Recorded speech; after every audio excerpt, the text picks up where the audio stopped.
évidemment, il faut aller sur les plateformes, sur les solutions multiplateformes aujourd'hui.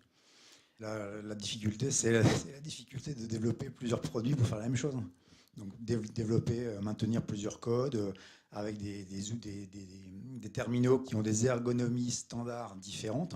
On voit qu'on code différemment la même chose parce que le terminal est différent. Donc oui, les plateformes, les outils qui génèrent en multiplateforme sont la bonne solution pour plusieurs raisons. La première, c'est que ces plateformes aujourd'hui sont capables d'adresser les fonctions natives des terminaux, ce qu'elles n'étaient pas capables de faire avant. Donc quand vous aviez besoin de comportements qui exploitent, je sais pas, une caméra, un lecteur de tag NFC, etc., avant, avec les anciennes plateformes, vous ne pouviez pas le faire. Aujourd'hui, vous pouvez le faire. Vous avez quasiment accès à tout ce qu'un terminal mobile sait faire de manière native. Avant, il fallait impérativement passer par une apps. La deuxième raison, c'est l'évolution des socles technologiques.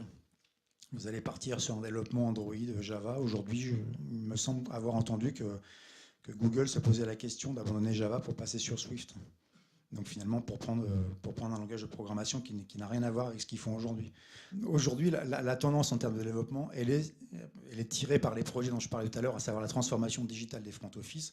Donc aujourd'hui, le framework en vogue, c'est les frameworks JavaScript. Angular, Angular 1, Angular 2, etc., Backbone, tout ce que vous voulez.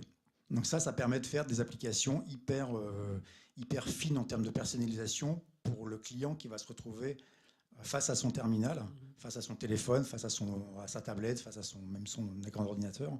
Ça reste du code. Donc c'est soumis à la problématique d'obsolescence technique. Moi, j'ai des clients qui démarrent tout juste des nouveaux projets de refonte de SI en Angular 1.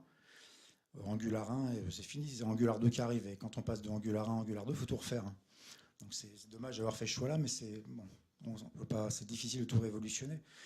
Donc la question, encore une fois, c'est pas en avoir marre de Java, c'est qu'est-ce qui va permettre d'offrir à nos clients des applications qui vont répondre à leurs besoins plus rapidement, avec un écart entre ce qu'ils avaient en tête et ce qu'ils ont finalement devant leurs écrans le plus réduit possible. Donc on revient sur l'agilité, sur les approches avec des plateformes démonstratives.